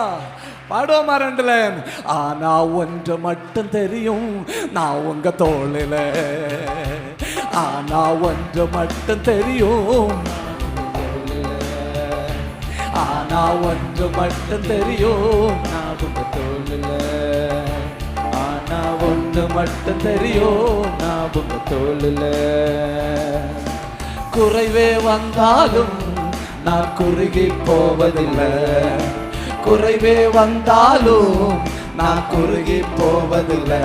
ஆனா ஒன்று மட்டும் தெரியும், நல்ல உங்க தோளில. ஆனா ஒன்று மட்டும் தெரியும், நான் உங்க தோளில. ஆனா ஒன்று மட்டும் தெரியும், நான் உங்க தோளில. ஆனா ஒன்று மட்டும் தெரியும், நான் உங்க தோளில. வியாதியே வந்தாலும் நான் வியாகுலம் அடைவதில்லை, வியாதியே வந்தாலும் நான் வியாகுலம் அடைவதில்லை. ஆனா ஒன்று மட்டும் தெரியும், நான் உங்க தோளில. மோசே பெரியவனான காலம். ஒன்று மட்டும் தெரியும், மோசே பெரியவனான காலம். எந்த காலத்திலும் நீ வளர முடியும், நான் உங்க தோளில. ஆனா ஒன்று மட்டும் தெரியும், நான் உங்க தோளில. கவலை வந்தாலும் நான் கண்ணீர் விட தேவையில்லை, கவலை வந்தாலும் நான் கண்ணீர் விட தேவையில்லை. ஆனா ஒன்று மட்டும் தெரியும், நான் உங்க தோளில. ஆனா ஒன்று மட்டும் தெரியும், நான் உங்க தோளில. ஆனா ஒன்று மட்டும் தெரியும், நான் உங்க தோளில. ஆனா ஒன்று மட்டும் தெரியும், நான் உங்க தோளில. வியாதியே வந்தாலும் நான் வியாகுலம் அடைவதில்லை, வியாதியே வந்தாலும் நான் வியாகுலம் அடைவதில்லை. ஆனா ஒன்று மட்டும் தெரியும், நான் உங்க தோளில. மேலும் இது போன்ற வேதாகமத்தை குறித்ததான அநேக காரியங்களை தெரிந்து கொள்ள எங்களோடு இணைந்திருங்கள். எழுப்புதல் பெருமூச்சு